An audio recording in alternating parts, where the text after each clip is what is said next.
รู้แล้ววันนี้จะทำอะไรค่ะน้ำพริกอ่องนะคะซึ่ง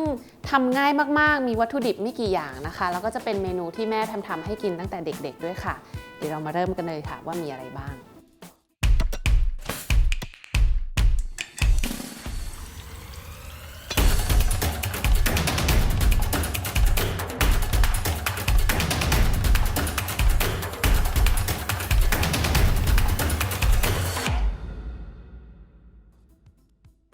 วัตถุดิบก็มีไม่กี่อย่างค่ะข้างหน้าแพมเลยค่ะมีเกลือนะคะน้ำตาลค่ะอันนี้เป็นถั่วเน่านะคะถ้าไม่มีก็ใช้กะปิก็ได้นะคะมีน้ำมันนะคะแล้วก็มีเครื่องแกงนิดหน่อยนะคะมีหอมแดง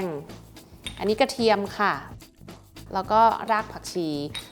และที่สำคัญนะคะก็ต้องมีพริกด้วยนะคะพริกอันนี้แฮมจะเอามาแช่น้ำอุ่นประมาณ5นาทีนะคะเดี๋ยวจะเอามาตัดแล้วก็จะได้ตำได้ง่ายขึ้นนะคะและส่วนที่สำคัญที่สุดนะคะคือมะเขือเทศค่ะซึ่งวันนี้แพมเลือกใช้มะเขือเทศของ Cheerio นะคะซึ่งแพมจะเลือกใช้แบบครัชนะคะหรือว่าแบบช็อปนะคะแบบนี้เพราะว่าเวลาเรามาผัดกับหมูเนี่ยมันจะเข้ากันได้ง่ายขึ้นนะคะแล้วก็มะเขือเทศอันนี้นะคะมีความเปรี้ยวอมหวานนะคะเหมาะมากๆกับการใช้ทำเมนูนี้ค่ะแล้วก็มีอย่างหนึ่งนะคะมีหมูสับซึ่งเดี๋ยวเราออกมาจากตู้เย็นค่ะเรามาเริ่มกันเลยค่ะอย่างแรกเลยนะคะที่เราต้องทำนะคะก็คือเอาเจ้าถั่วเน่ามาย่างค่ะก็เปิดไฟได้เลยนะคะเป็นเตาแก๊สแบบนี้แล้วเดี๋ยวเราจะเอาเข้ามาย่างเพื่อที่จะเพิ่มความหอมนะคะแล้วก็เหมือนชุบชีวิตเขาขึ้นมาค่ะถั่วเน่าก็หาซื้อได้ทั่วไปตามตลาดนะคะมันจะไหม้เร็วนิดนึงเราต้องระวังนะคะให้มันสีออกเหลืองๆประมาณนี้นะคะนิดเดียวให้เขามีความหอมขึ้นมานะคะแล้วเดี๋ยวเราก็จะละเอียดหน่อยนะคะเพราะเดี๋ยวเราจะตำเข้าไปในเหมือนน้ำพริกนะคะแบบนี้นิดนึงนะคะหอมมากเลยอันนี้เตรียมไว้ก่อนนะคะแล้วก็เครื่องแกงเราก็ทำกรรมวิธีแบบเหมือนเครื่องแกงทั่วไปนะคะคือเราก็สับทุกอย่างให้ละเอียดก่อนที่เราจะตำเขานะคะก็น้ำพริกอ่องเป็นน้ำพริกที่แบบแพมชอบกินมากแล้วก็ที่บ้านชอบทำเพราะว่ามันแบบมีความเป็นฝรั่งนิดๆนะคะเพราะว่ามันจะมีใส่มะเขือเทศนะคะเพราะคุณพ่อแพมเนี่ยเป็นลูกครึ่งออสเตรเลียนเพราะฉะนั้นเนี่ยเขาก็จะชอบกินอะไรที่แบบไม่เผ็ดแล้วก็ไม่ไทยจนเกินไปนะคะแล้วก็แพมรู้สึกว่ากินกับผักแล้วมันอร่อยไม่ต้องกินข้าวก็ได้เวลาลดน้ำหนักก็ทำได้นะคะ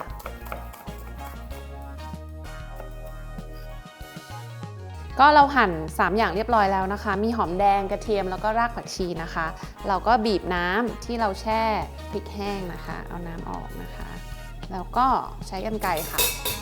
ตัดลงไปในครกได้เลยค่ะพริกนะคะเราสามารถใช้พริกอย่างอื่นที่เรามีอยู่ที่บ้านก็ได้นะคะไม่ว่าจะเป็นพริกขี้หนูแห้งพริกจินดาแห้งนะคะหรือว่าเป็นพริกหยวกแห้งก็ได้นะคะปริมาณก็ปรับได้เช่นกันค่ะอันนี้แพมจะเป็นทำสูตรแบบกลางๆนะคะโอเคเราจะตำพริกกับเกลือนิดนึงนะคะแล้วก็ตำได้เลยค่ะวิธีการตำเนี่ยก็คือเวลาเลือกใส่ของเข้าไปในครกของเราเนี่ยเราจะควรจะใส่ของที่น้ำน้อยที่สุดลงไปก่อนนะคะเพราะว่าถ้าเกิดเราใส่ผักอะไรที่น้ำเยอะเนี่ยมันจะกระเด็นนะคะเพราะฉะนั้นเราจะเอาพวกน้ำเยอะๆเนี่ยพวกผักที่น้ำเยอะๆเนี่ยไว้ตอนหลังค่ะประมาณนี้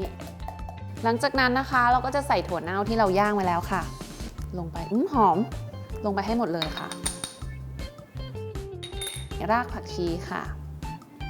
แล้วก็สุดท้ายนะคะหอมแดงค่ะประมาณนี้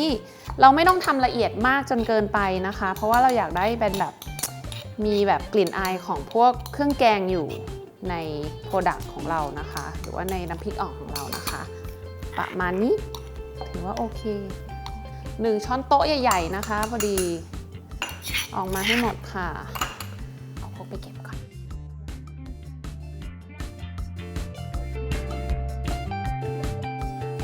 ขอพูดเกี่ยวกับมะเขือเทศ Cheerio นิดนึงนะคะคือ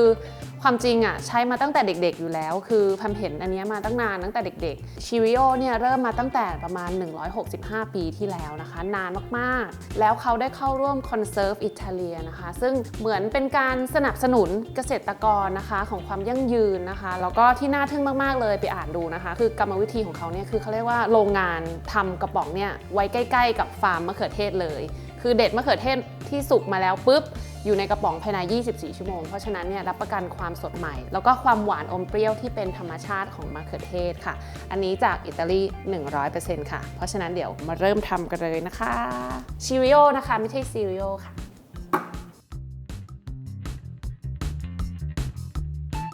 มาเริ่มกันเลยค่ะก็ตั้งกระทะนะคะหรือว่าหม้อนะคะให้ร้อนผลิตภัณฑ์จากชิวิโอที่แพมเลือกใช้นะคะจะเป็นแบบสับนะคะหรือว่าแบบช็อปนะคะ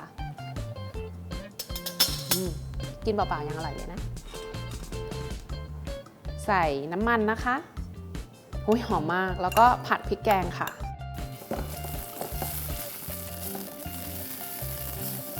นี่นะคะผัดให้หอมนะคะเอาจริงคือสูตรนี้มันง่ายมากแล้วก็เร็วมากเพราะว่ามะเขือเทศของเรามีความกลมกล่อมอยู่แล้วนะคะใส่เข้าไปใส่อะไรก็อร่อยค่ะผัดให้หอมนะคะจะมีกลิ่นของพริกด้วยนะคะการผัดเครื่องแกงก็ต้องใจเย็นๆนะคะไฟไม่แรงจนเกินไปเพราะว่าเราไม่อยากให้เขาไหม้ก่อนที่เขาจะคลายความหอมหรืออโรมาออกมานะคะโอเคหอมแล้วเราก็จะใส่หมูสับค่ะใส่เข้าไปให้หมดเลยแล้วก็บี้ค่ะผัดให้หมูสับสุกนะคะ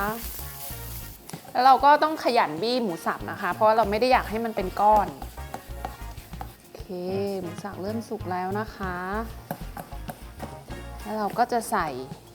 มะเขือเทศสับจากชิวิโอลงไปได้เลยค่ะทั้งน้ำทั้งเนื้อเลยนะคะ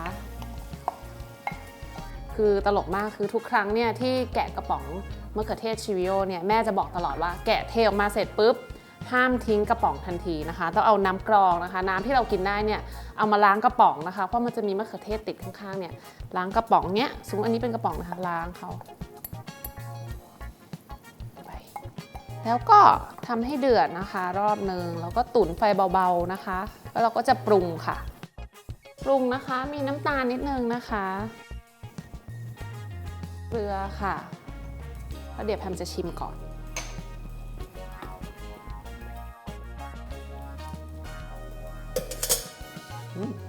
เผ็ดค่ะดีใส่น้ำตาลอีกนิดนึงใส่เกลืออีกหน่อยอันนี้เป็นรสชาติที่แบบทำกินตั้งแต่เด็กๆนะคะคือไม่เผ็ดจนเกินไปนะคะโอเคแล้วเราก็จะต้มต่อไปนิดนึงให้เขาน้ำเขาเหือดลงหน่อยนะคะแล้วก็เสร็จแล้วค่ะเร็วมากไม่ถึง10 นาทีนะคะได้กินแล้วค่ะน้ำพริกอ่องทำเองที่บ้านง่ายๆอร่อยโดยมะเขือเทศชิวิโอค่ะเดี๋ยวมาจัดจานกันเลยค่ะ